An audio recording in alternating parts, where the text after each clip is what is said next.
all.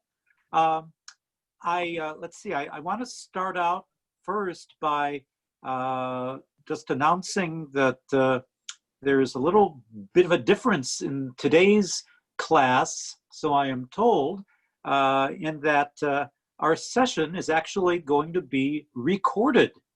And I don't know if this is going to be done with all Zoom sessions coming from the center, or it's just a few, but we will be having this preserved, and it's kind of a cool thing. So I hope it won't tamp down your enthusiasm in participating, because I think that's one of the joys of these classes, to hear your reactions to this literature we're dealing with. So, so I hope that you will be bold, as you always are, in expressing your thoughts about these plays of Shakespeare, and that you won't feel abashed or shy about that self-expression. So, any more details about that, Cindy, that we should know about? Okay. Is this the first week that the center is doing this? Yes. Okay. Okay. Yeah. Well, anyways, I hope it all goes well, and hopefully this might provide maybe a slightly more, a wider outlet for some of these discussions, and so I hope that proves to be a benefit for the membership. So we'll see how it goes. Also, you will be getting a little email referring you to a special Zoom meeting that the Stratford Festival has sponsored. In preface to that, I just want to read this note that's on their website, in which the artistic director and executive director of the festival have this statement. They write, "We are heartbroken and angry at the violent anti-Black and anti-Indigenous racism we see across Turtle Island. We stand in solidarity with those demonstrating for justice. Without the talent, skill, and artistry of the Black and Indigenous members of the festival, on stage and behind the scenes, we couldn't bring you the stories that move you. Black Lives Matter today and every day.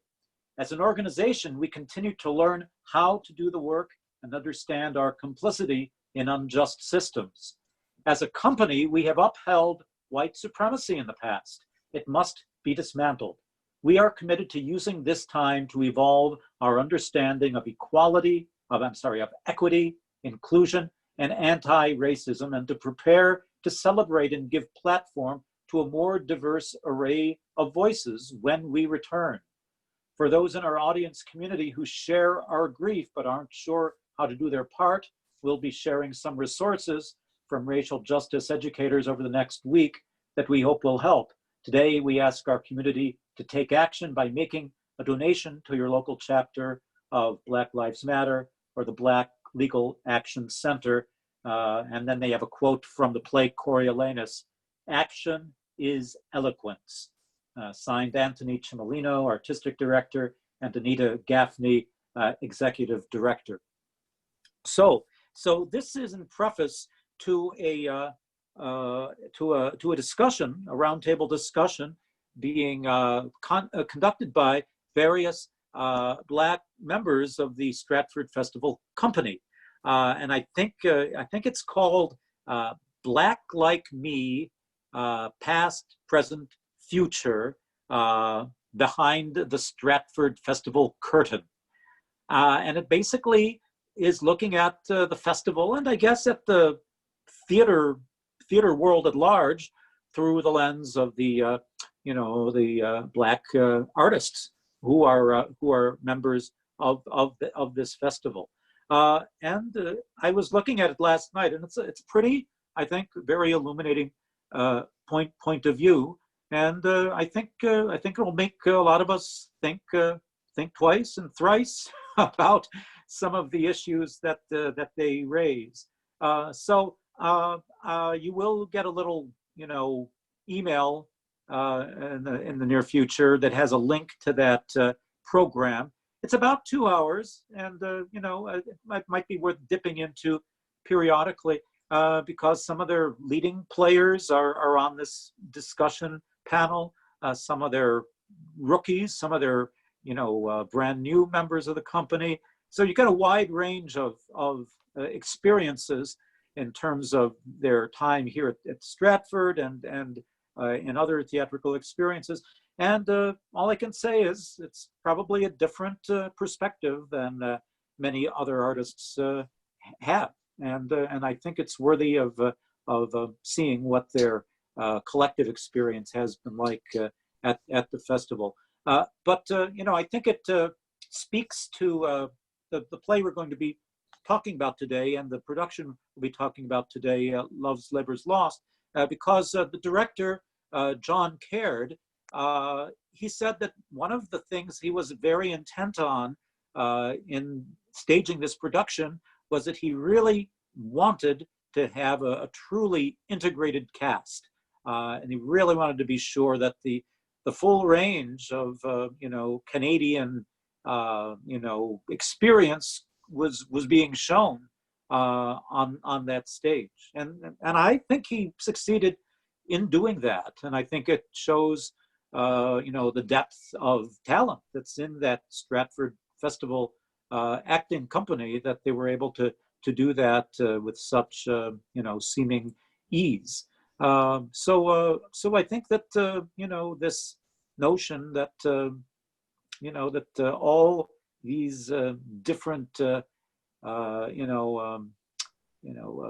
different cultural groups deserve to have a seat at the creative table is not an idle discussion, and it's a discussion that I guess needs to be had in these days. So I think that program, that Black Like Me discussion, is worthy of your attention, and I hope you'll check it out in the coming weeks. So on to Love's Labour's Lost. I just want to maybe make a little comparative with our current situation. In Love's Labour's Lost, there is this situation where the King of Navarre and some of his lords want to isolate themselves. They want to just cloister themselves in this royal palace and devote themselves exclusively to learning. And I'm thinking this is very similar to the fact that so many students today have had to be isolated. They have had to be separated from their regular school routines and places, and have had to be learning in isolation. And this kind of long distance learning, like we're doing here on Zoom, this is a kind of a self-isolating kind of method of learning.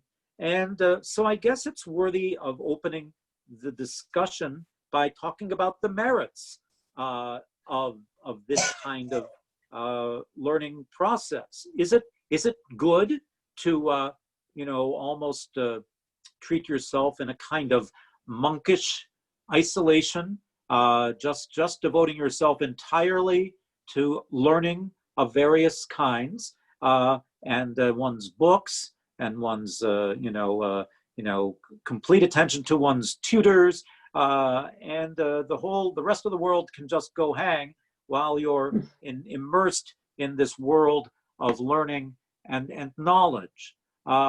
So that would be the equivalent of our situation of just having to be in our homes, using our learning tools, whether computer or the books that are on hand, and not really being a part of a real community of teachers and learners and other people, like you would in a regular school and university.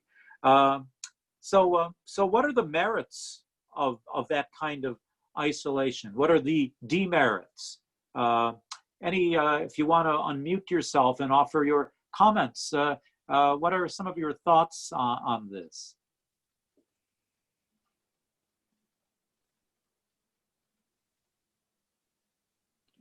Okay, well. Well, I think it's a little different for us because this is sort of an enforced thing. It's not something that we chose. Okay, okay. Yes, so in the play, the king and his lordly colleagues, this is something that they decide this is something they want to do. And their isolation would be for not just a few months, but for 3 years, a pretty long term of forced, of agreed self-confinement. But yes, we have been enjoined by various health authorities and governmental authorities, and it's probably best if you don't be venturing off to campus for your schooling. So it's a slightly different story. But are there advantages to learning, in a kind of isolated setting without a lot of distractions, or is it better to be enmeshed in the world, in the hurly-burly of the world, mixed in with one's schooling and learning? I think for myself, I think doing it this way is an okay substitute, but I find actually at home I have more distractions than if I was out in the world. And it's just kind of even just like working from home. I always had a problem. I should say a problem, but you find that you want to get up and do other things, or you're looking out the window more.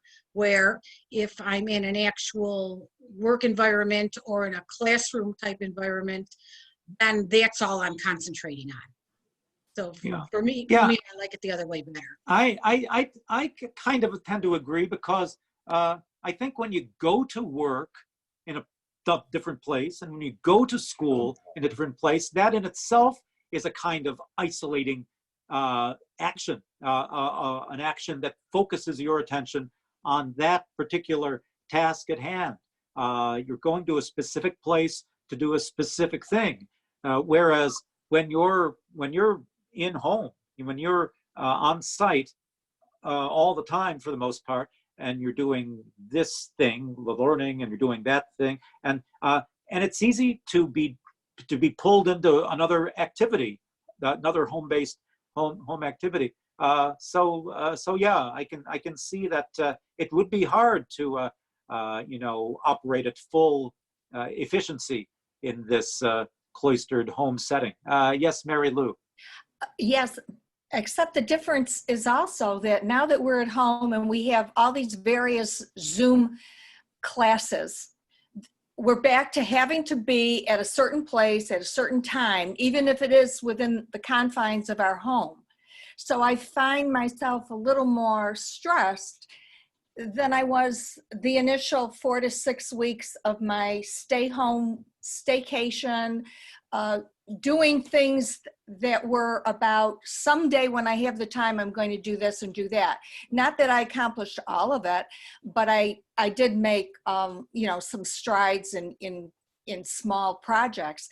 And the other thing I wanted to point out is that the difference between us now in isolation and the play is that there was no physical harm or health hazard attached to their isolation as there is in ours, especially for people over the age of 65. Okay, good point. Gail, I think your hand's up. Yeah, I was going to say, if you really do want to study though like that, like it reminds me like of monasteries, Yes. That you can concentrate. I mean, I think that's, if you've read some of Henry Nouwen's, where he goes to, I think it was Genesee. There's a monastery near Buffalo that he went to. And he learned to just concentrate on one thing and do it well, so there's something to be said for that. And of course, they were 4 of these fellows, and they had each other for some social interaction too. So it wasn't just, by themselves totally. So there was some social, which I think is kind of important. Yeah. But anyway, yeah, and I guess some of the fathers of the church, you know, and the like went to, whoops, I'm sorry, went to the That's right. desert, you know. It happens. Yeah. I'm just going to unhook it. You know, went to the desert and just, you know, prayed and, you know, but anyway, I think there's something to be said for isolation and study. Okay. You know, it's hard, but you know, you can really get something done.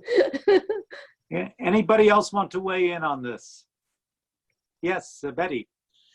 I kind of feel that it depends on personalities. I think some people are very tuned into studying by themselves, where distractions really are distractions, and other people can work with distractions and no harm done. That's my personal feeling. Yeah. Yeah. I dare say that, yeah, each student has a different kind of temperament, and some people need a more give and take kind of, you know, kind of approach where it's really that constant, you know, interaction with teacher and student that really sparks the mind. And others who really are totally laser focused on their assignments and don't need that kind of social interaction. So it does vary a great deal. Well, you know, Love's Labor's Lost, I'm not going to say that this is all that it's about, but it starts out with this premise of these noblemen in the kingdom of Navarre who are going to separate themselves from worldly cares and simply devote themselves to their studies. And so the King of Navarre, Ferdinand, he gives this proposal to his friends right at the top of the play. I mean, he's really setting up the entire situation at the beginning. Now, let me read this opening speech he has as best I can. So he says, "Let fame that all hunt after in their lives live registered upon our brazen tombs, and then grace us in the disgrace of death, when, spite of cormorant devouring time, the endeavor of this present breath may buy that honor which shall bait his scythe's keen edge, and make us heirs of all eternity. Therefore, brave conquerors, for so you are, that war against your own affections and the huge army of the world's desires, our late edict shall strongly stand in force. Navarre shall be the wonder of the world. Our court shall be a little academe, still and contemplative in living art. You three, Baron, Dumaine, and Longueville, have sworn for 3 years' term to live with me, my fellow scholars, and to keep those statutes that are recorded in this schedule here. Your oaths are passed, and now subscribe your names, that his own hand may strike his honor down that violates the smallest branch herein. If you are armed to do as sworn to do, subscribe to your deep oaths and keep it too." And then, you know, Longueville and Dumaine, they sign their names to this oath that the king has set to them. But then this third lord, Baron, he's a bit ambivalent about this notion of sequestering themselves for this 3-year time, and this is the reason he gives. He says, "I can but say their protestation over so much, dear liege, I have already sworn, that is, to live and study here 3 years. But there are other strict observances,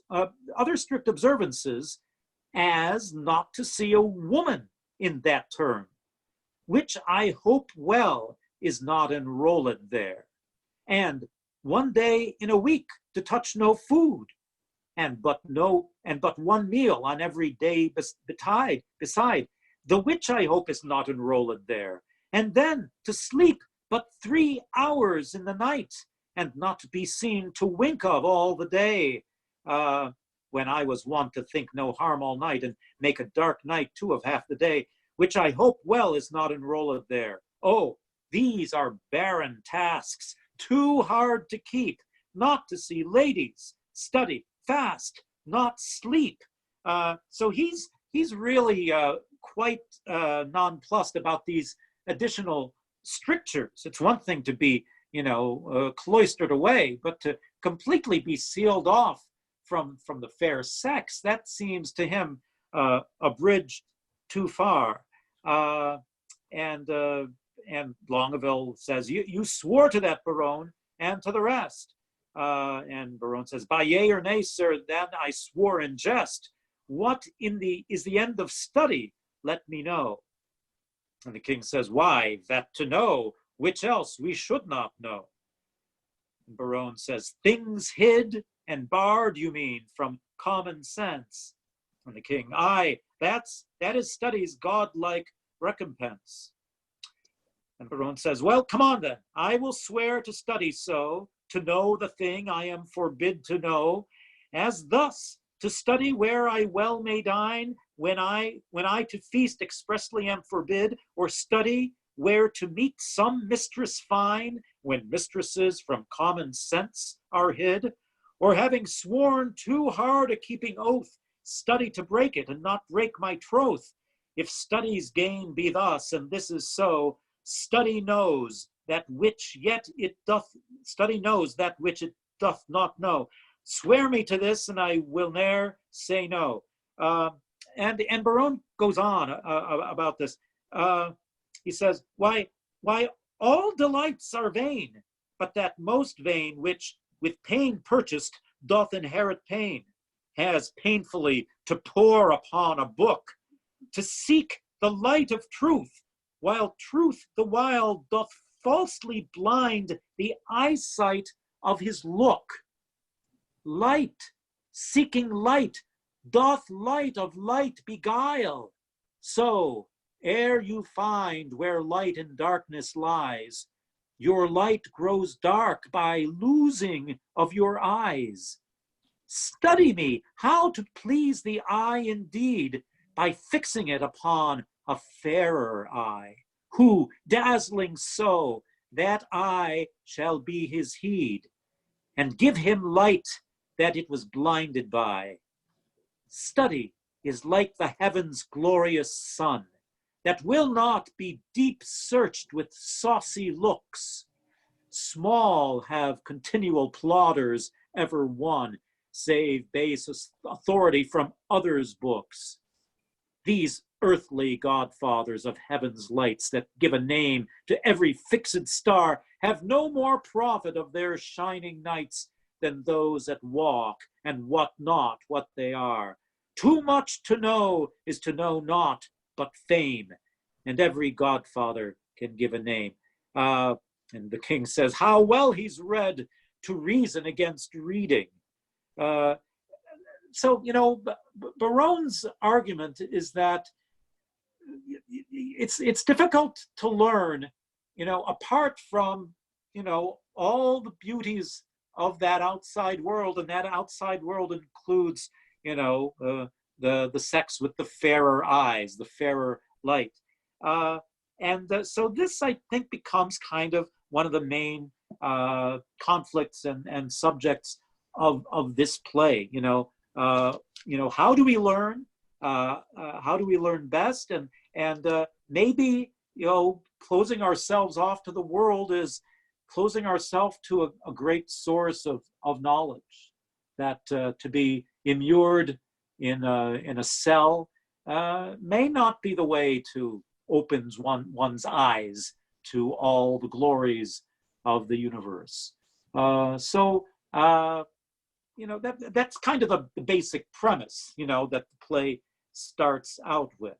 And we find in the course of the play, of course, that these guys they can't begin to keep this oath.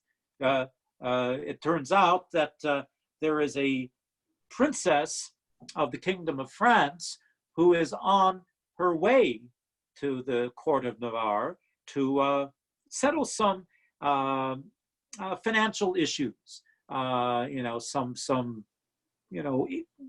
questions about one kingdom owing another kingdom 100,000 crowns. That no small change in those days. And suddenly the king realizes that well, we can't have this entourage from France enter our castle. That will immediately violate our oath.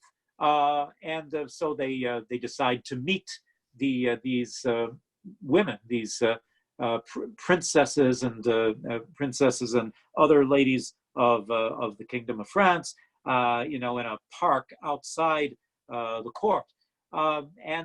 Immediately when they first meet these women, each of these men of Navarre falls head over heels with one of those courtly ladies from France, and of course, but they don't admit it to the other guys. So in the course of the play, we see these gentlemen subtly, plight their troth to these ladies, and we see them writing love poems to these ladies, and all their avowed oaths to simply isolate themselves in the interests of great knowledge. This quickly falls apart in the course of the play. But then, after they think that they finally found themselves by using love as their main subject of knowledge, suddenly the rug is pulled out from under them, and because of the untimely death of the King of France, this group of suitors, and they have to postpone their happy ending a year while the court of France is in deep mourning for their king. So this title of the play, Love's Labour's Lost, it's a very accurate description of what occurs in the piece. There are these movements to advocate for the cause of love, but in the course of the events, they have to put that to one side.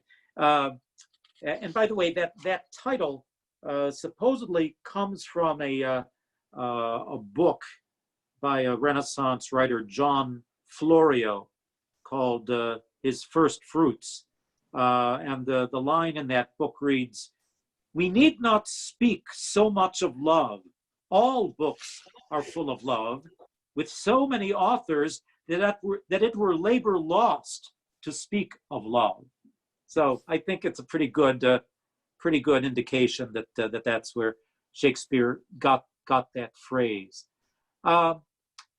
One of the things that I notice when I'm looking at this play, both looking at the film and reading the script, is that this play is just chock full of poetry, and I think because of the subject being love in its various manifestations, I think it makes sense that this would be the case. Many people would consider poetry to be the special language of love, the language that lovers express them in. And you see people, in the course of the play, writing these love sonnets to these ladies that they've that they've been smitten by. But in the very structure and substance of the play, you see, long skeins of rhyming couplets and of quatrains, little 4-line structures of interwoven rhyming lines, and it's just I don't know if before this Shakespeare had such a poetry laden play. So, this is supposed to be a piece that was written, roughly in the mid 1590s. And this was at a time when Shakespeare was very much immersed in writing poetry. He was writing this large cycle of sonnets that were commissioned for this nobleman, the Earl of Southampton. And of course, for many people, these sonnets are some of the greatest poems ever written. And certainly of the poetry written in the 16th century. And also, I think these pieces too were also dedicated to this nobleman, this Earl of Southampton. He wrote these two long epic poems. Namely the Rape of Lucretia and the erotic poem Venus and Adonis. So this was a time where he really was not quite as active in the theater, and part of the reason was because this was a time where there was plague in the city of London, and for health reasons, the theaters had to be closed. And this writing of poetry for a noble patron was one way to earn one's money, in lieu of being able to do theater in London. I'm sure some of these troupes also did performances in the provinces where the plague was not as rife. So there certainly was some theatrical activity, but you don't write new plays for the provinces. You write the new plays for London. So his playwriting was sort of put on hold. I was doing this all this poetry, and I think this poetic impetus kind of suggested to Shakespeare that when he returned to theater, that this poetic sense that he was using in these other works, that he should certainly make use of that style in his theater as well. So I think in some of these pieces that he's writing in this mid 1590s, you do find an increased poetic content and the increased expressiveness of poetry. So, for example, many scholars believe that shortly after Love's Labour's Lost was written, he wrote one of his next great comedies, namely A Midsummer's Night's Dream. And that certainly is a piece in a very similar mode. Also, Romeo and Juliet, also about this same time. And we know that there are some sonnets encased in the script of that play, as well as extremely highly charged poetic love language in the piece for the title roles. Many people who look at this play would say that this is one of his plays that really is not beholden to ancient sources like Holinshed's historical chronicles or Plutarch's parallel lives. That this play, along with maybe A Midsummer Night's Dream and perhaps The Tempest, these are among the few plays that Shakespeare wrote that have original plots that are not derived from other sources for the most part. So, you might well say that this might be, along with Midsummer Night's Dream and Tempest, to be maybe the most pure Shakespearean theatrical structures. And if so, maybe we could say some things that we might say are some general truths about Shakespeare, the theater person, when he doesn't have the aids of great historical chronicles to derive his stories from. So, you've seen the Stratford production of The Tempest, and you've probably, have memories of a famous play like A Midsummer Night's Dream, and hopefully most of you have seen this film from Stratford of Love's Labor's Lost. If you haven't, go see it. It's very, very entertaining. I would highly recommend it. But for those of you who have seen it and compared it with The Tempest and your memories of Midsummer Night's Dream, what are some things you might say that you could say are maybe commonalities that maybe you could say that these plays are three peas in a pod, that they have a certain format, certain kinds of procedures or practices that you could say are for want of a better word, Shakespearean. So anything you observed, say, about Love's Labor's Lost that you might say was similar to some of the things you found in The Tempest, a much later play. But yes, I certainly found a few things that I could say links those pieces together. Anyone have any thoughts on that? If you want to unmute yourself, please, offer your thoughts on this.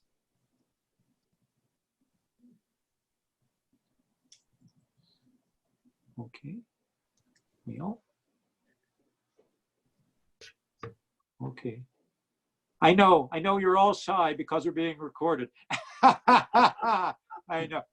Mary Lou, did you have your hand? I was going to say both were dealing with actual historic royalty that was going on at the time. And, okay, yeah. So yeah, it wasn't necessarily ancient history, but there actually was a kingdom of Navarre. There, the king of Navarre later became Henry IV of France. So that was a true, current personality.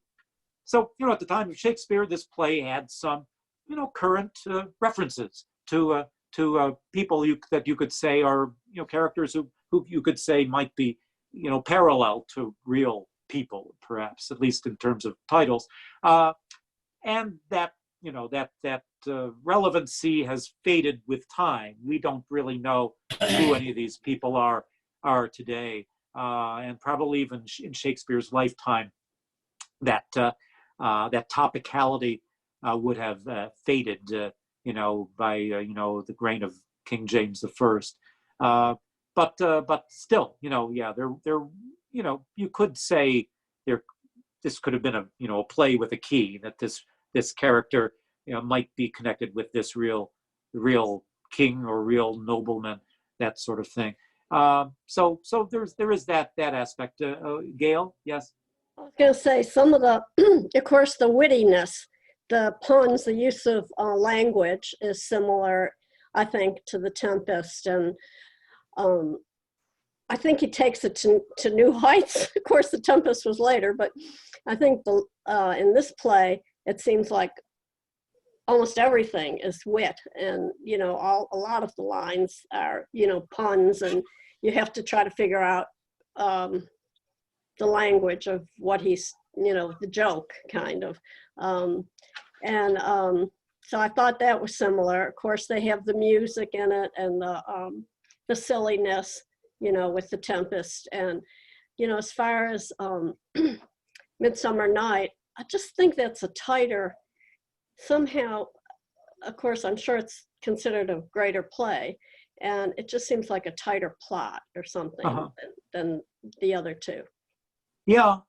I think your observation is right on that, without any question. There's actually not a whole lot of plot in this play. Right. There's not a whole lot of action. It's a lot of it is simply these set pieces of these scenes between these characters talking very witty dialogue. And it's a lot of it's very dense dialogue, but in terms of real action, not a great deal. Actually, this might be a good time for us just to talk about what happens in this play. I have my Wikipedia article, and it's there's a summary on the house program that the Stratford Festival offers that's even shorter. But here's the basic plot that they give to this piece, and again, it's a pretty brief summary.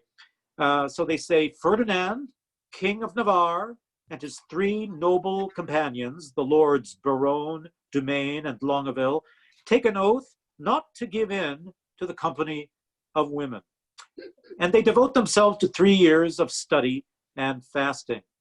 Baron agrees somewhat more hesitantly than the others. The king declares that no woman should come within a mile of the court.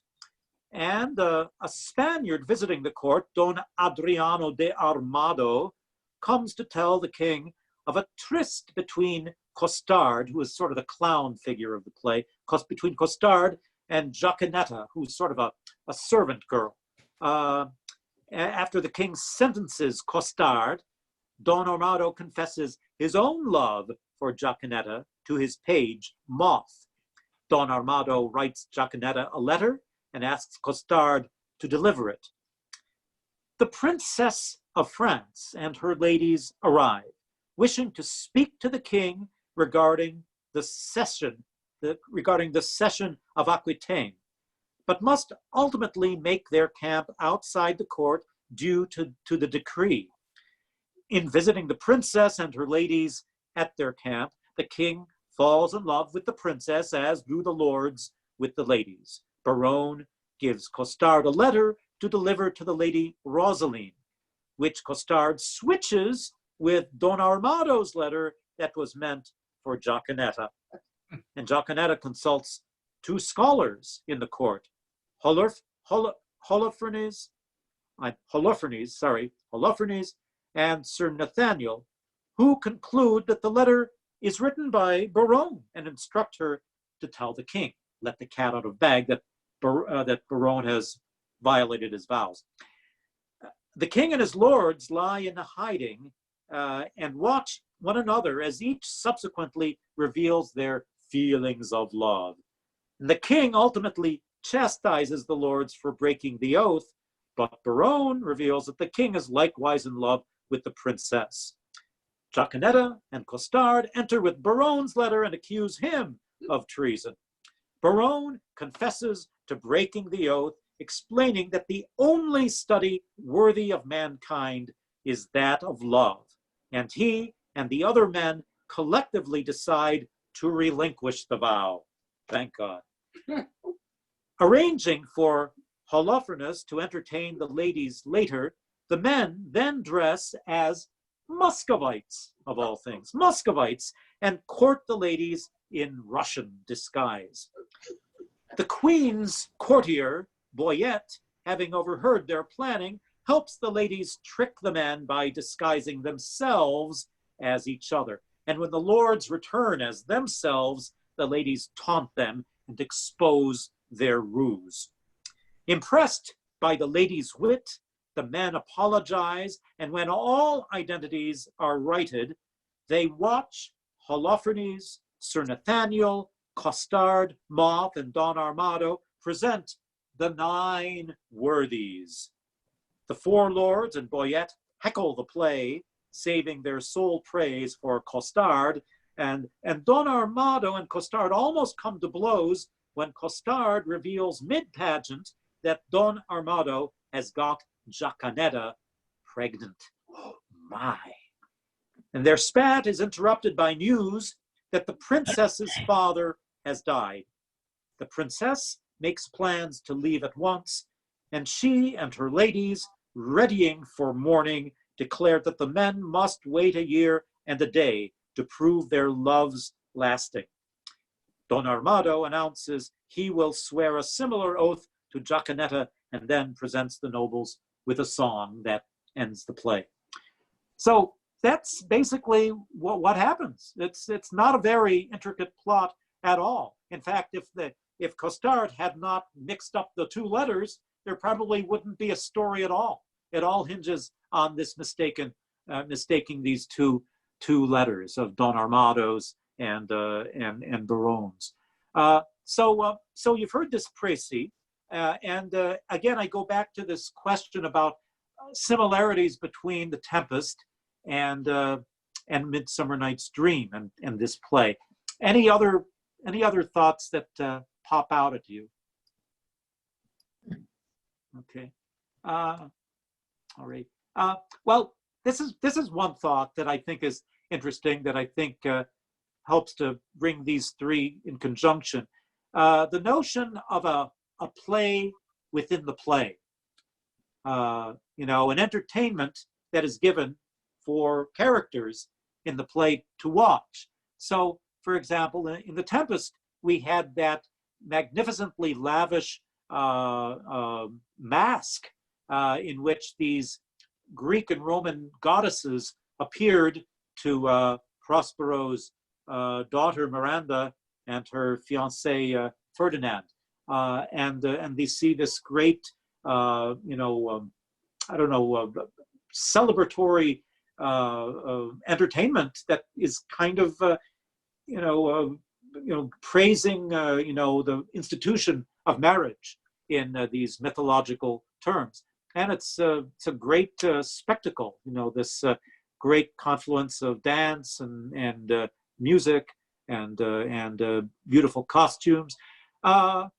So, in this play, The Love's Labor's Lost, we have this sort of ragtag group of performers, Don Armado and Holofernes and Moth and Costard, who perform this little pageant, the 9 worthies, in which they're supposed to be acting the roles of certain great, heroes of history, like Alexander the Great and Judas Maccabeus and, people of that sort.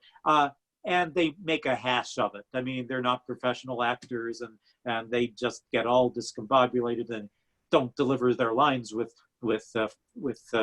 fervor, and they get their staging wrong, all this kind of stuff. And these people watching, the kings and the lords and the queen, the princess and her ladies, they're all having a good old time mocking these sad players. Well, so there's that play within the play in Love's Labor's Lost. And then again, think about Midsummer Night's Dream, the play that's done in the last act with the mechanicals, these humble workmen. This play for the noblemen who are going to be married at the end of the play. And that these observers of this play, this tragical history of Pyramus and Thisbe, that's a play that there's actually a hit Broadway play called The Play That Goes Wrong. Well, this tragical history of Pyramus and Thisbe was the original play that goes wrong. Everything goes wrong in this play. And of course, it allows both the characters on stage to mock the sad performance goings on, and of course the audience, real audience in the theater, to laugh at these players as well. I think that there definitely is a commonality between Midsummer Night's Dream and Love's Labor's Lost, with this last act, misbegotten entertainment that these characters offer in this final act, and the interplay of mockery between the onstage audience and the players is quite lovely. There's a line toward the end of the play in which this very pedantic, absurdly pedantic character, Holofernes, he's doing his thing and he's getting mercilessly, mocked by the crowd, and he has this very poignant line toward the end that I think hits a lot of people when they hear him, make his protestation. He says about all these browbeatings he's getting, "This is not generous, not gentle, not humble," and that's about as simple a phraseology as he gives in the play, because he's given to very high-flown language. But you can tell he's very hurt by their razzing of him, and it kind of brings all this festivity to an end, because very soon thereafter, this representative from the King of France, the deceased King of France, comes on and gives the sad news about his passing, and then truly all their revels are ended for at least for a year and a day. So anyway, that's one thing that I think is very much links these three proto-Shakespearean comedies together. Another aspect, I think, is the fact that he creates these character factions in each of these plays, certain groups that kind of play scenes with each other, interacting mainly with themselves, and then in certain points intersecting. But for the most part, these characters are separated and live in their own worlds in the play. So in Love's Labour's Lost, we have the characters of the king and his lordly friends, Baron, Longueville, and I'm thinking, can't remember the other one, Domain, yes. And then there's the world of these visiting dignitaries from France, the princess and her three ladies, so those are kind of forces that will be going against each other through much of the body of the play, and then there are these sort of hangers-on to the court that are not royalty, but they're either the intellectuals, namely Don Armado and Holofernes, and this ecclesiast, this Nathaniel character, each of which are shown to have these intellectual pretensions, and they're linked with these servant characters, Costard, the clown, and this serving maid, Jaconetta, and this page, this page named Moth, who's the servant of Don Armado, and most of these characters take part in this masque, this pageant of the worthies in this play. So there are those three main factions in this play. In A Midsummer Night's Dream, you have the royal couple who are about to be married, and who will, all these festivities at the end will be in their honor. You have the lovers in the play, and I'm blanking out all the names of the lovers. I know that one is the men are Demetrius and Lysander. I can't remember the female names, and then there's Helena. I know. So you have those lover characters in the play, and then you have the fairies in the play. You have this extra, this supernatural world of the fairy queen and king, and these fairies, and of course Puck, who creates all this mischief in the play with his love potions, and of course there are the mechanicals. There's Bottom, and there's all these other common workmen who provide this play of Pyramus and Thisbe at the end of the piece. So you've got, I get 3 or 4 different factions in that play, and the interaction of those different levels of society are some of the most entertaining parts of the piece.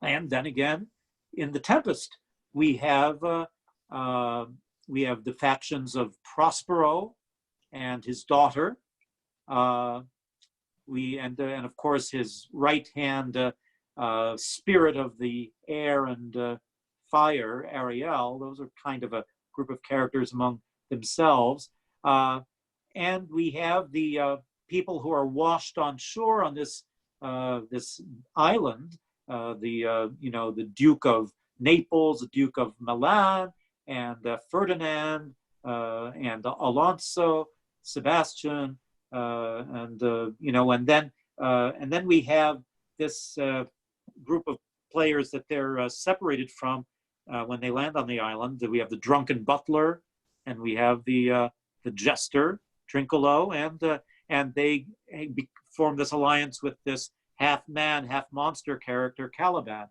Again, the intersection of these different factions in the play sort of bring the plot to a boil at the end of the piece. So this notion of creating these different character groupings in the play is part of Shakespeare's dramaturgical method, I think, and I think that this is the way he thought, when he was separated from real historical accounts and stories. So I think that certainly is something that's very much in common with these other two Shakespeare comedies. This character in Love's Labour's Lost, Moth, this youthful page, is one of the most showy child actor parts in Shakespeare.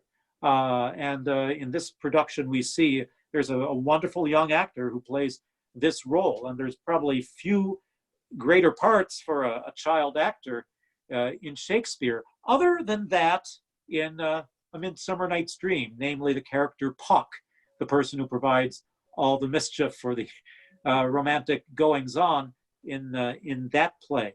I think of the youthful Mickey Rooney in that classic film version of A Midsummer Night's Dream. What a great splashy debut for a young actor to have that role.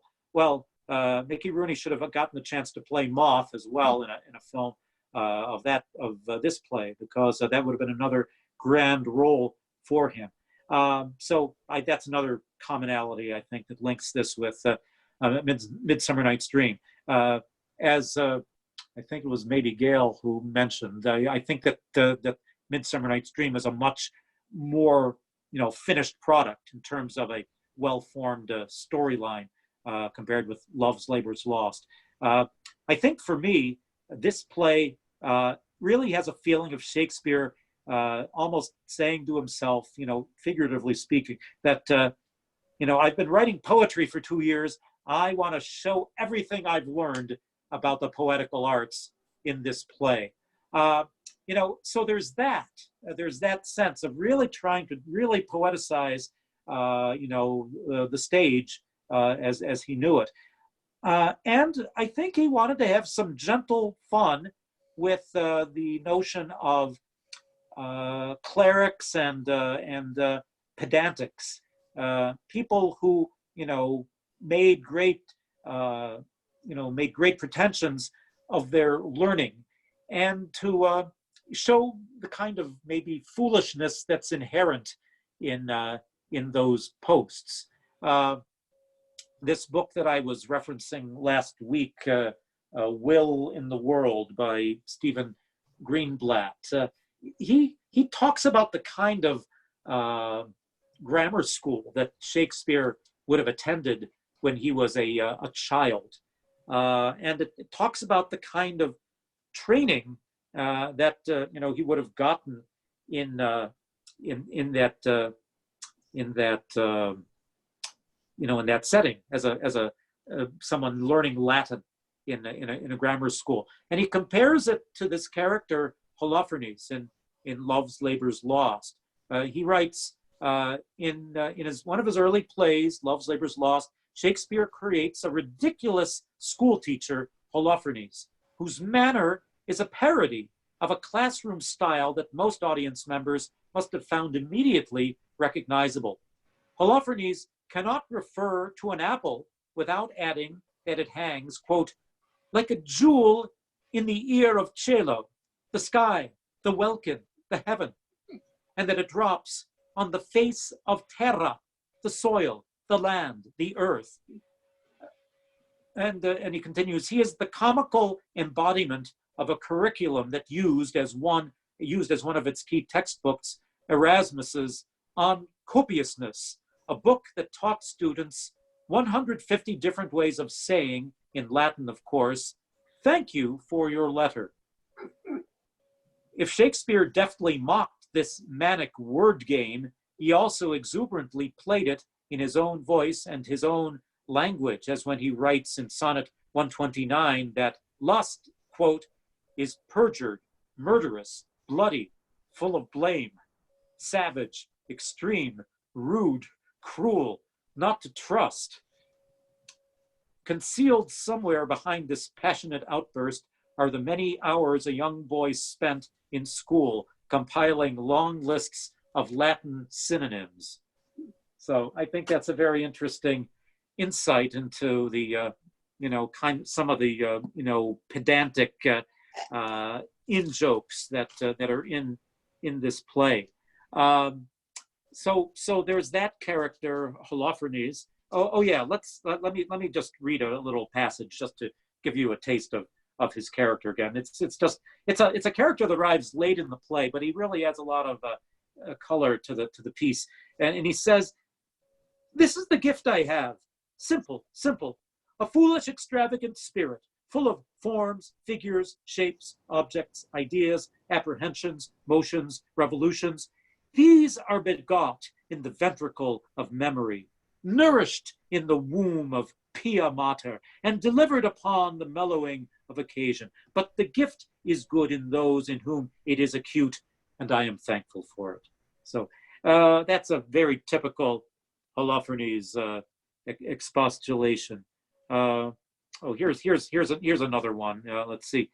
There's another speech. He's talking to this cleric, Nathaniel, who's been reading a sonnet, supposedly written by this Baron, and he says, criticizing his reading of it, "You find not the apostrophus, and so miss the accent. Let me supervise the canzonet.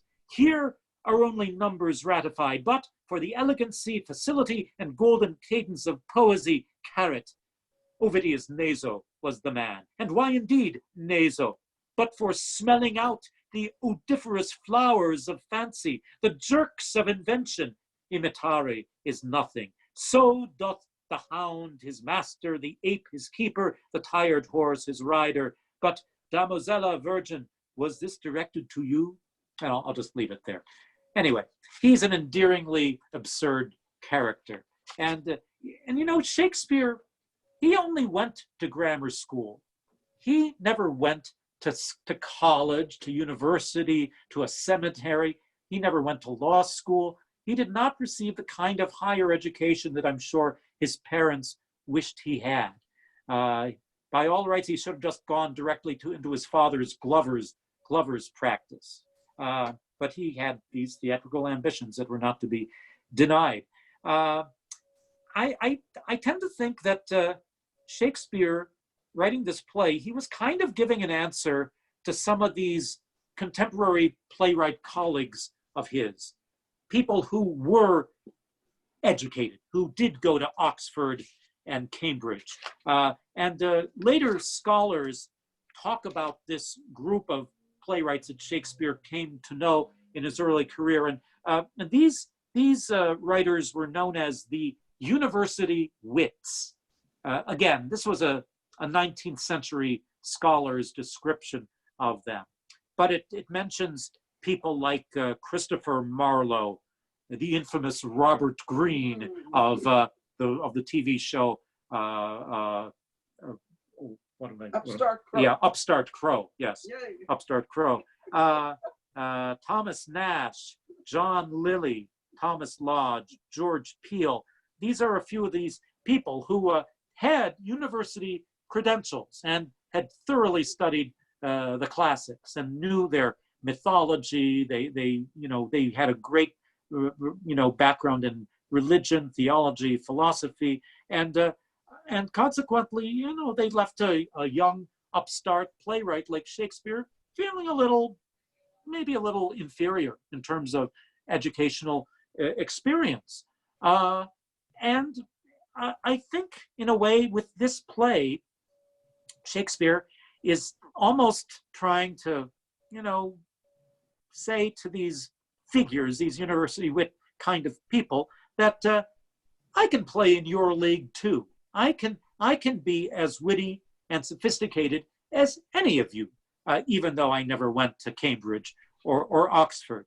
So one of these playwrights, one of these writers, these university wits, one of the people that they scholars believe was most formative in influencing the style of and subject of Love's Labour's Lost is a playwright named John Lyly. The last name is spelled Lyly. So he lived like from the 1550s to about 1606. So a slight bit, earlier than Shakespeare by, about a dozen years. And I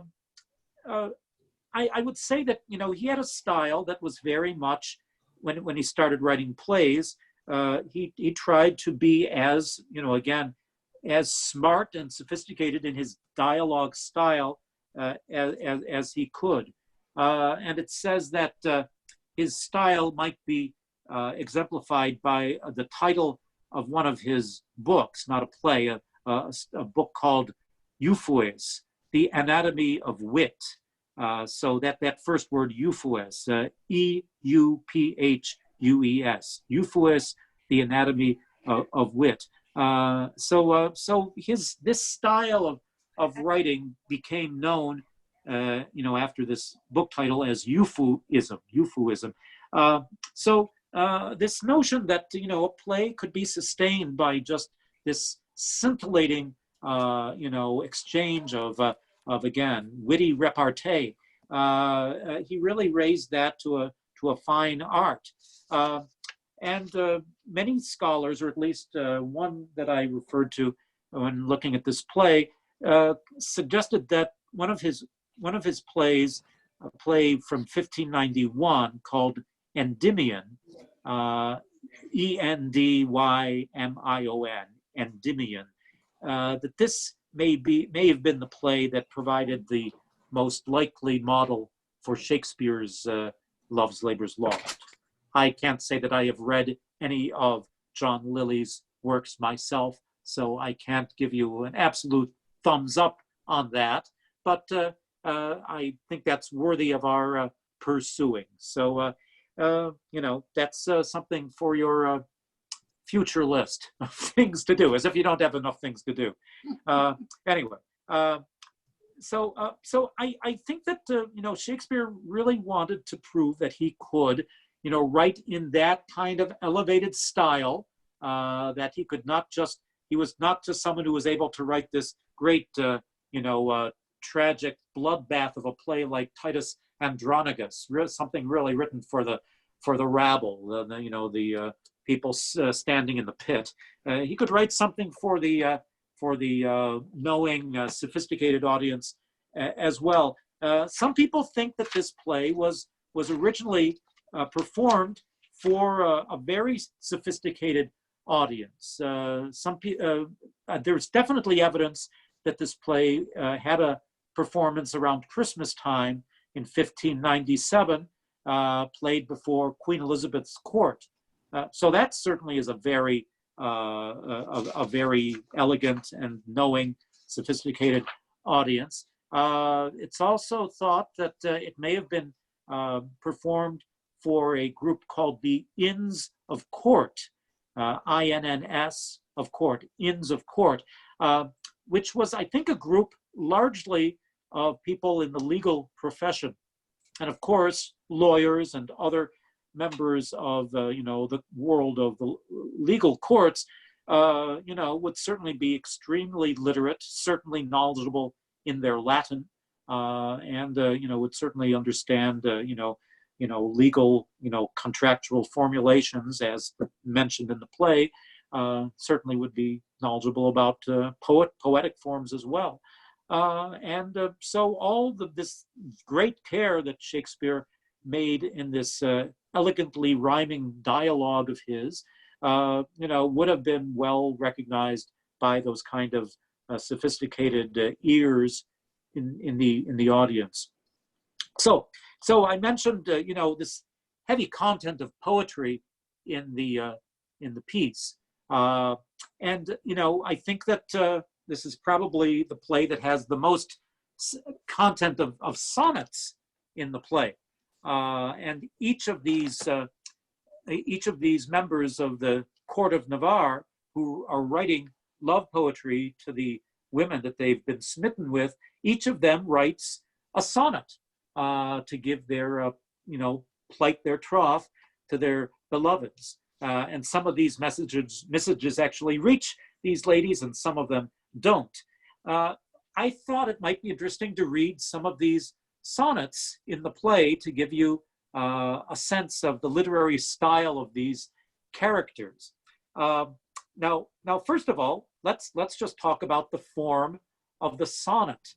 Now, of course, there's two different methods of writing a sonnet. There's an Italian form, and there is a form that's become known as the Shakespearean sonnet. And I don't know that he necessarily invented the form, but he truly did exemplify it to a great degree. So let me just get my little rhyming dictionary out, Clement Wood Complete Rhyming Dictionary, and let's see what it has to say about the Shakespearean sonnet. So it says that it's a simpler, more natural rhyming form and is in wider favor among English using poets. And it gives a sonnet example from among Shakespeare's you know, famous sonnets. Let me read this Shakespeare sonnet to give you a sense of this form. When in disgrace with fortune and men's eyes, I all alone beweep my outcast state, and trouble deaf heaven with my bootless cries, and look upon myself and curse my fate, wishing me like to one more rich in hope, featured like him with friends possessed, desiring this man's art and that man's scope, with what I most enjoy contented least.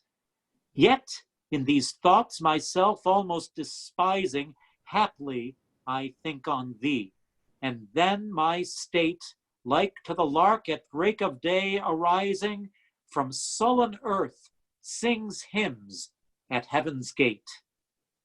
For thy sweet love remembered such wealth brings, that then I scorn to change my state with kings. So that's sonnet 39. I'm sorry, sonnet 29. So the form of this Shakespearean sonnet consists of three, what I call quatrains. That's Quatrain, quatrain.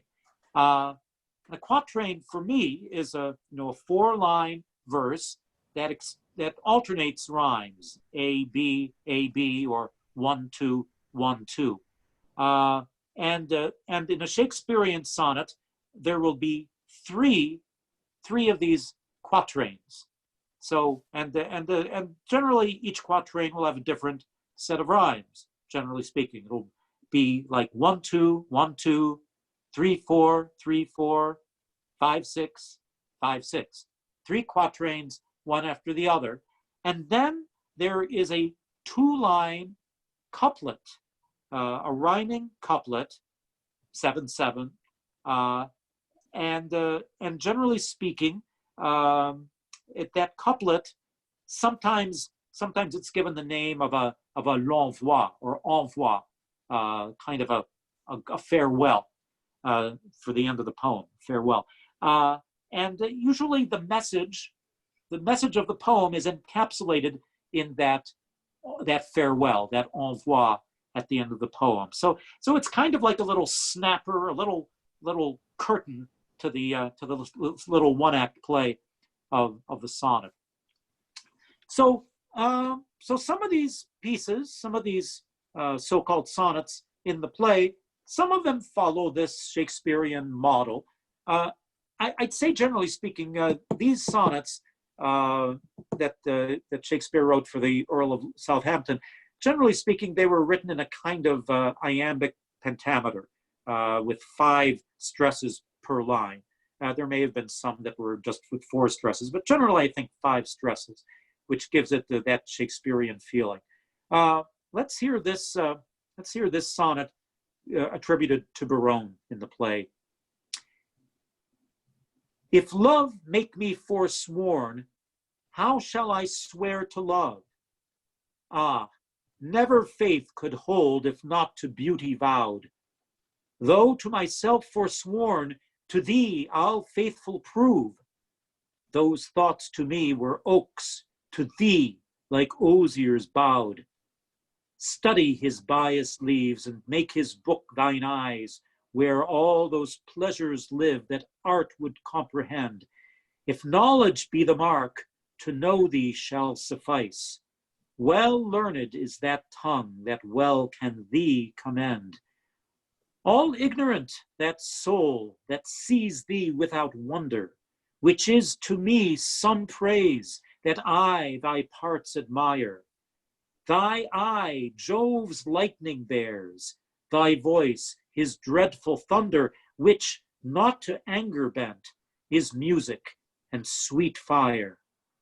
Celestial as thou art, O pardon, love this wrong, that sings heaven's praise with such an earthly tongue. Not bad, Berowne. Pretty good sonnet. Berowne, the character, he always makes a lot of imagery throughout the play dealing with eyes, seeing. And I think that Shakespeare in general is talking about that men in general do tend to, experience love through the eyes. Seeing the beautiful, I think, engenders love for a lot of men. And in this poem, he has some of this eye imagery, study his bias leaves and make his book thine eyes, and thy eye Jove's lightning bears, thy voice is dreadful thunder. You could kind of tell this might be a poem by Berowne, because he seems to be obsessed with what literary critics call the male gaze. It's very much present in this sonnet.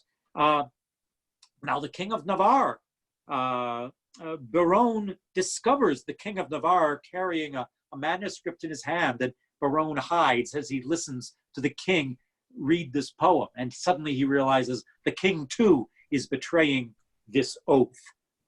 So the king reads his love sonnet.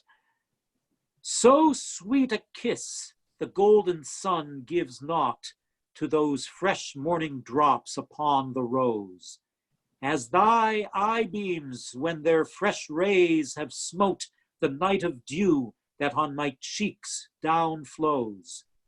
Nor shines the silver moon one half so bright through the transparent bosom of the deep as doth thy face through tears of mine give light.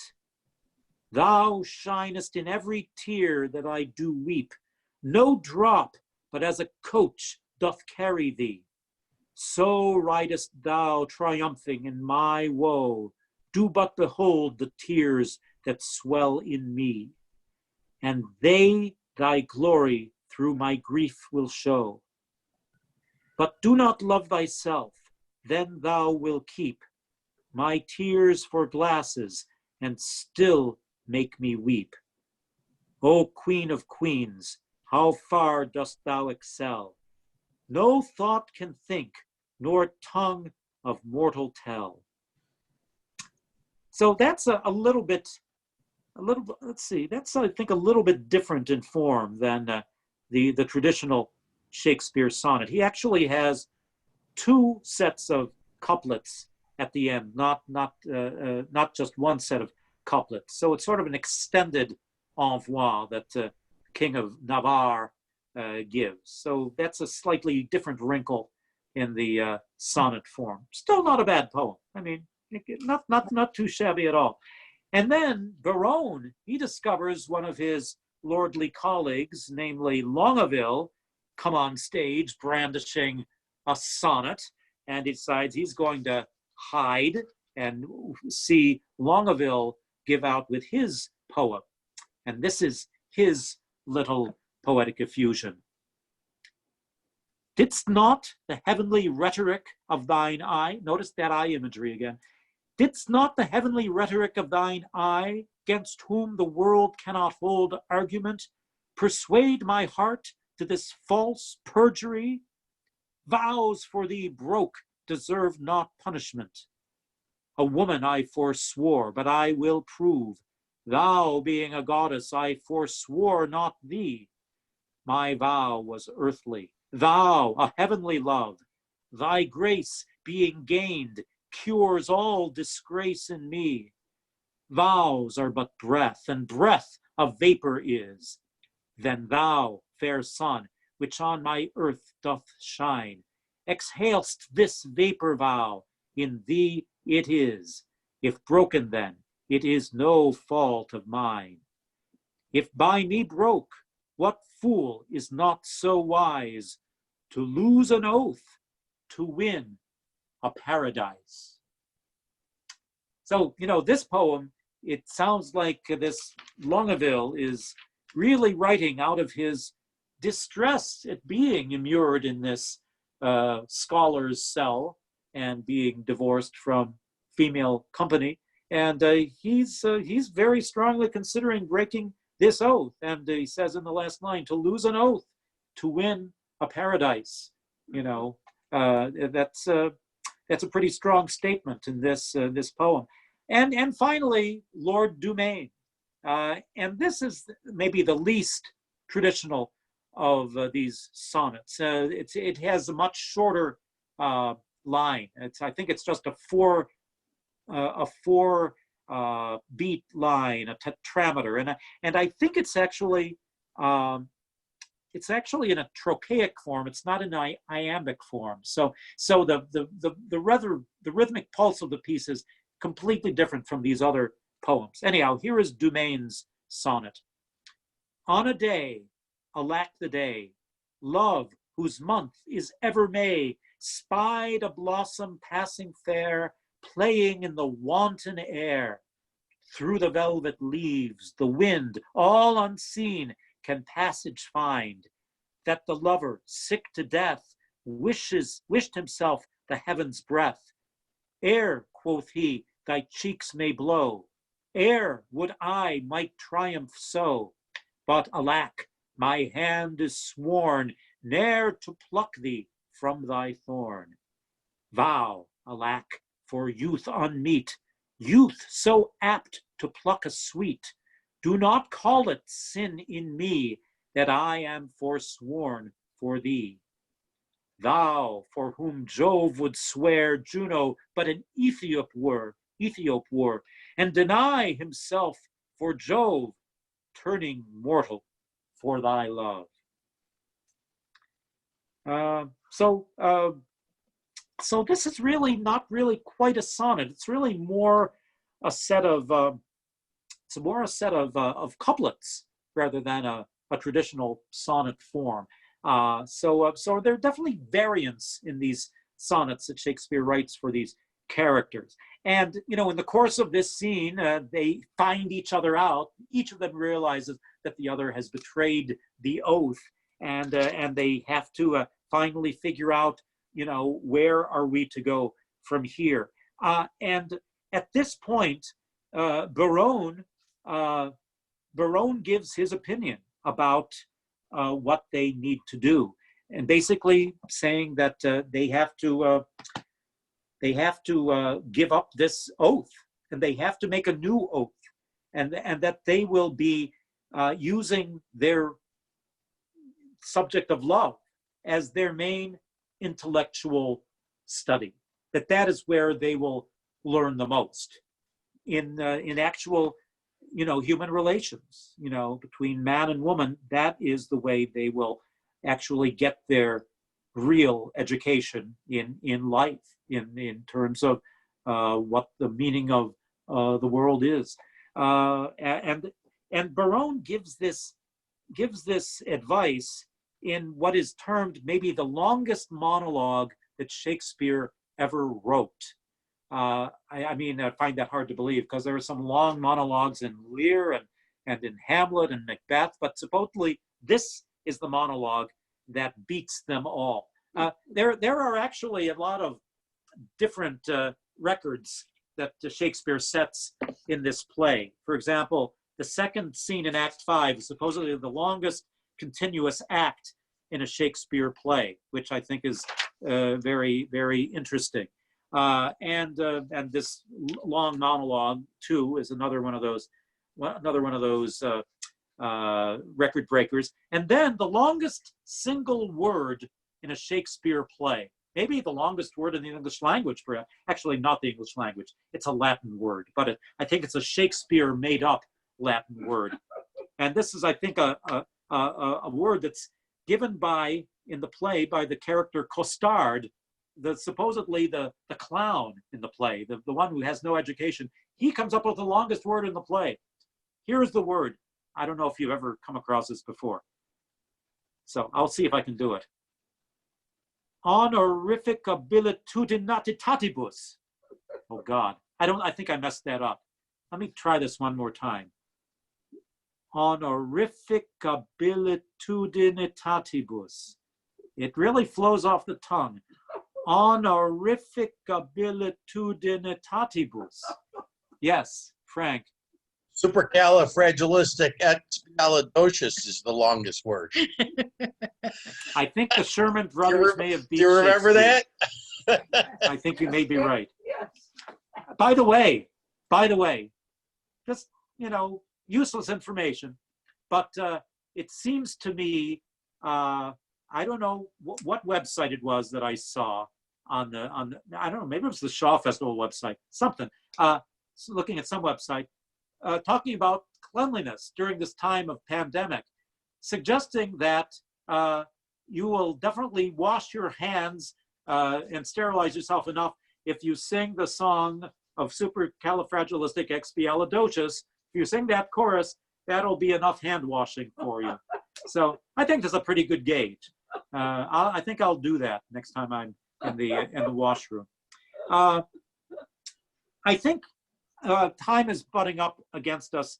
I think I'd like to read this monologue that Barone addresses to his lordly royal colleagues of Navarre about what they have learned during the course of this play and what their program needs to be. So this is what he has to say. Have you then, affections, men-at-arms, consider what you first did swear unto, to fast, to study, and to see no woman. Flat treason against the kingly state of youth. Say, can you fast? Your stomachs are too young, and abstinence engenders maladies. Let's see. Yes. Just a moment. There's a cut in here. We have made a vow to study, lords, and in that vow we have forgotten our books. For when would you, my liege, or you, in leaden contemplation, have found out such fiery numbers as the prompting eyes of beauty's tutors have enriched you with? Other slow arts entirely keep the brain, and therefore find barren practisers scarce show a harvest of their heavy toil. But love, first learned in a lady's eyes, lives not alone immured in the brain, but with the motion of all elements, courses as swift as thought in every power, and gives to every power a double power above their functions and their offices. It adds a precious seeing to the eye. A lover's eyes will gaze an eagle blind. A lover's ear will hear the lowest sound.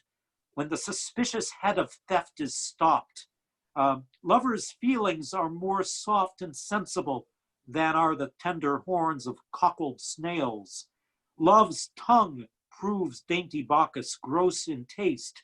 For valor is not love a Hercules, still climbing trees in the Hesperides, subtle as Sphinx, as sweet and musical as bright Apollo's lute strung with his hair. And when love speaks, the voice of all the gods make heaven drowsy with the harmony. Never durst poet touch a pen to write until his ink were tempered with love's sighs. Oh, then his lines would ravish savage ears and plant in tyrants mild humility. From women's eyes this doctrine I derive.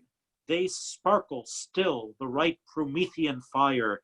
They are the books, the arts, the academes that show, contain, and nourish all the world. Else none at all in aught proves excellent. Then fools you were, these women to forswear, or keeping what is sworn you will prove fools. For wisdom's sake, a word that all men love, or for love's sake, a word that loves all men, or for men's sake, the authors of these women, or women's sake, by whom we men are men. Let us once lose our oaths to find ourselves, or else we lose ourselves to keep our oaths. It is religion to be thus forsworn, for charity itself fulfills the law, and who can sever love from charity? So that's, I think, the message of the play. You know, without love, the rest of our education is sadly one-dimensional, sadly incomplete. Well, it's 2:35. I think we may have just time to unmute ourselves and say what we thought of this production of the play. It was directed by this gentleman, John Caird, originally from Canada, but mainly made his career in England. If you take a look at John Caird's bibliography or biography, he's got to be one of the most busy theatrical people of all time, certainly of the present day.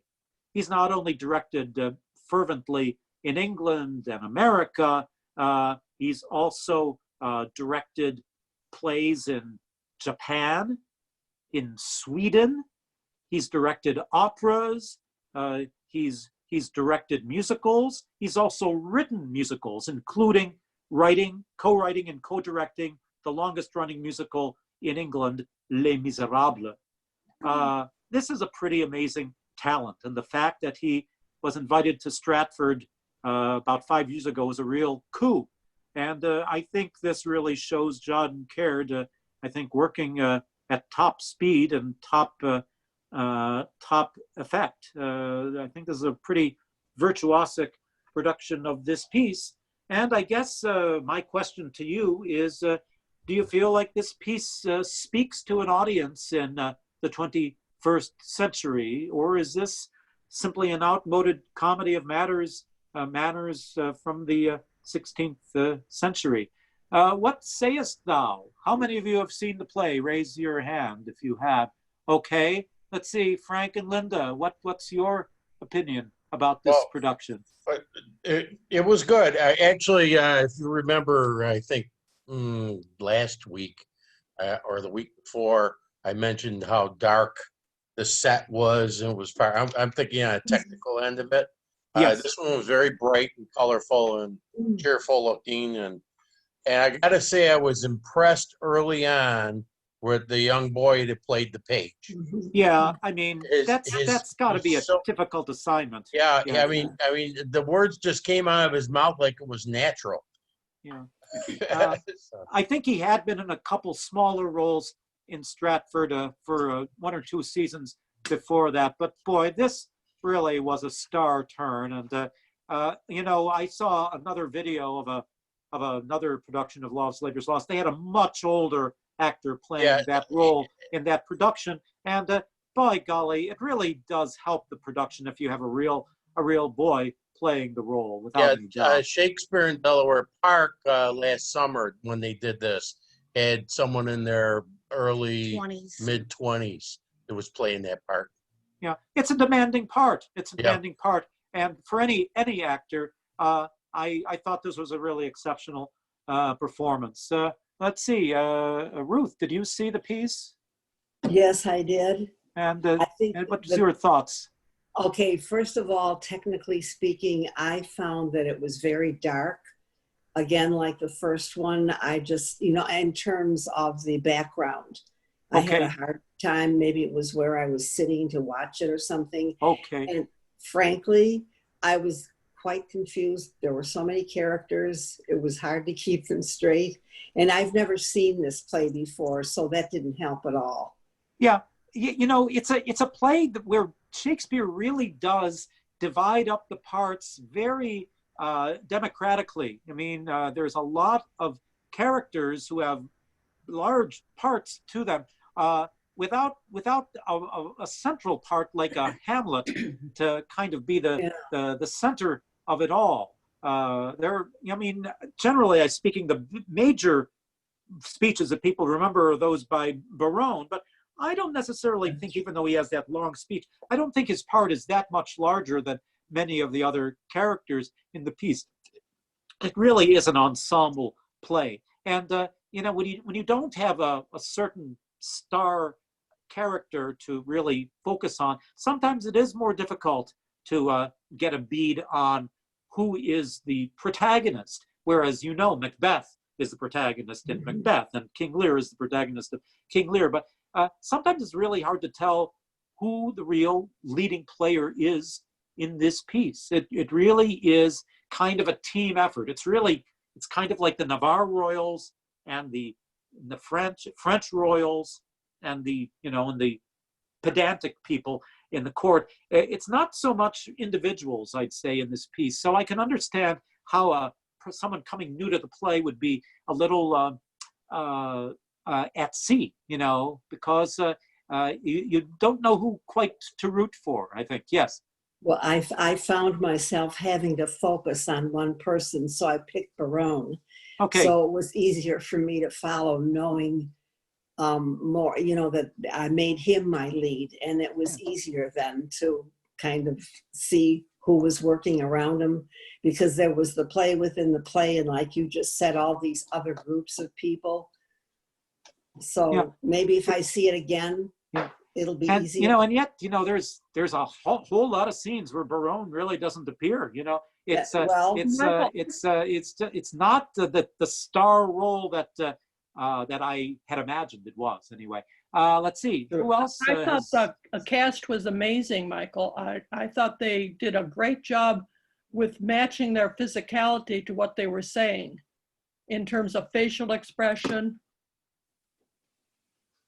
Who's speaking? Oh, that's Joan. Oh, Joan. Okay, very good. I agree. I think they were very talented cast. I think the actors very much handled this very sophisticated dialogue very, very well. And from what I've heard about these, actors and recalling how they rehearsed the play, he says that they did a lot of work with the text, reciting the text, and really getting comfortable with the way the words and lines flowed, because it's really easy to just start mouthing syllables without knowing what the meaning is in a piece like this. And they spent a great deal of time to be sure that everyone really felt that these lines were really idiomatic, not really feeling at home with those words. Gail, yes? Yeah, I was going to say that I think appealing to a 21st century audience, to me anyway, was the role of the women, being strong women and witty and smart and outwitting the men. Kind of reminded me of Taming of the Shrew in a way, that sort of, I don't know, just smart women, intelligent. Yeah, one of the actors in the round table was suggesting that maybe this play was Shakespeare trying to apologize for Taming of the Shrew, because that was a pretty play where the guys really kind of subdued the women in the piece, whereas here the women really get the better of the male characters, right, and kind of make them out to be a little foolish in their kind of blinkered point of view. You do get a sense that the real wisdom seems to reside with these ladies of the court of France rather than the royals of Navarre. Who else has seen the piece? Okay, Marianne? Well, I just thought it was a great play for a summer. And I felt like it would be nice to be there, actually. And I loved the costumes. So maybe I'm more like more of the periphery of what's the substance of it. But I really enjoyed it. I thought it was funny, and yeah. Very good. I'm glad it gave you a good time. It's certainly a lot more cheerful than Timon of Athens. Without any question. Let's see, maybe one or two more. Let's see, Mary Lou, yes? Let's see, you need to unmute yourself.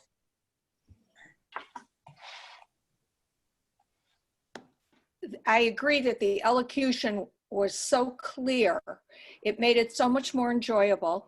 And I also wonder, what do we know about Shakespeare's personal life at the time that he wrote these various romantic themed plays?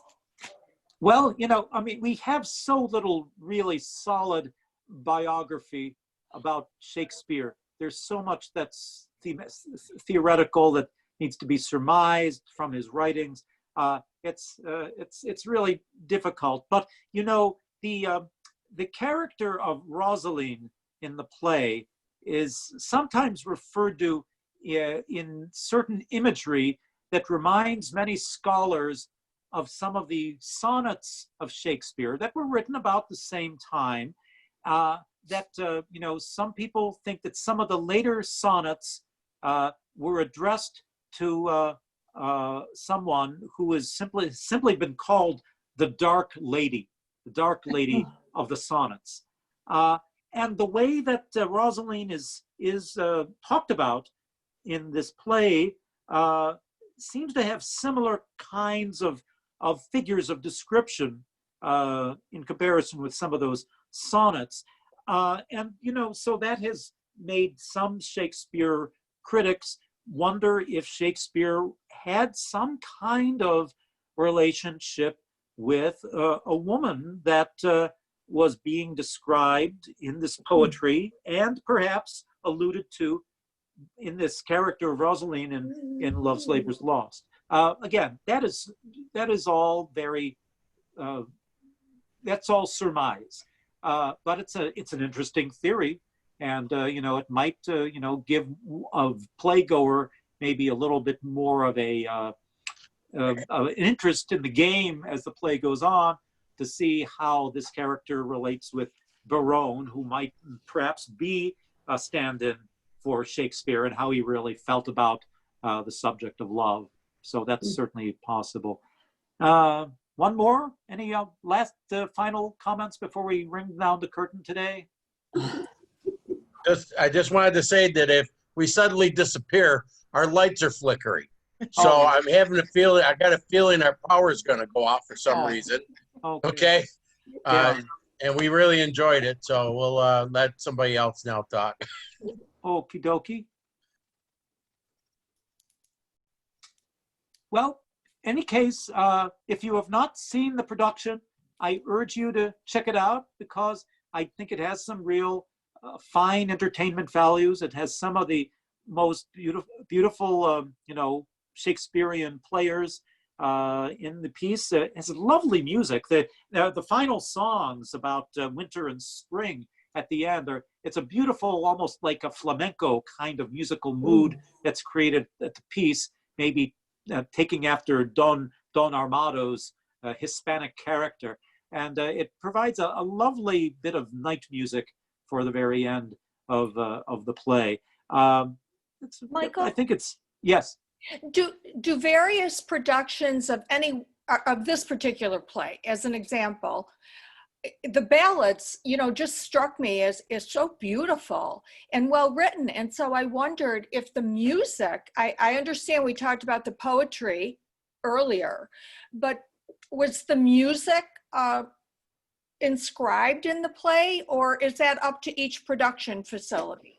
Yeah, we think we might have some tunes in some publications that Shakespeare might have used for some of his productions at the Globe Theater. I think there's a musician named Robert Johnson who we think might have contributed some music for his plays.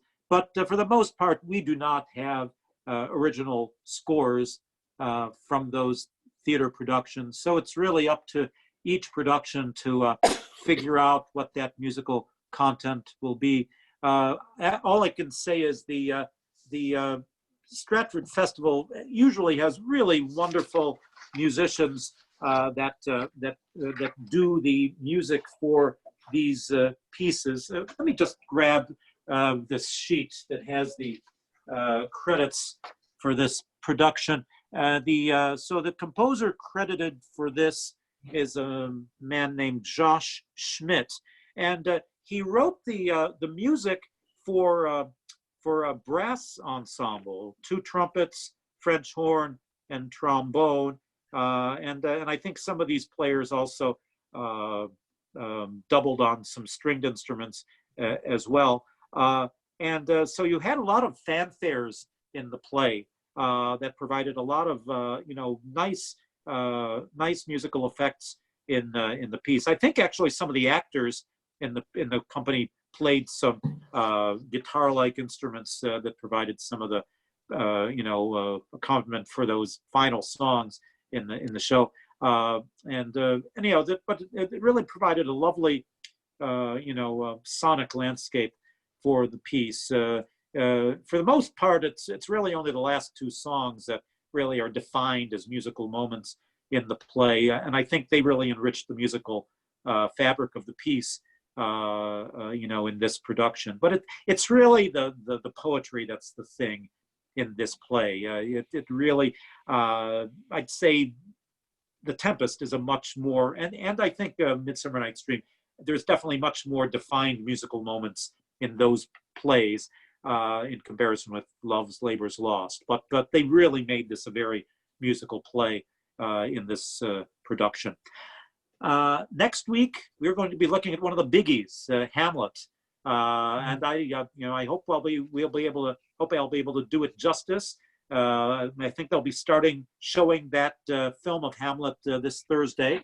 And boy, that's a film, that's a play most of us know pretty well. And boy, it's pretty tough to find new wrinkles in that story for theater goers. We'll see if they found any wrinkles in this production, and maybe we'll examine some of the older wrinkles as well, and really try to re-examine this touchstone of Shakespeare's career and of touchstone of Western civilization. So thank you very much for your attention today, and I hope that for you, your love's labors are won, not lost. So anyways, good afternoon. Thank you, Michael. I'll see Thank you you. next Tuesday, and enjoy Hamlet this week. Thank you. Bye-bye.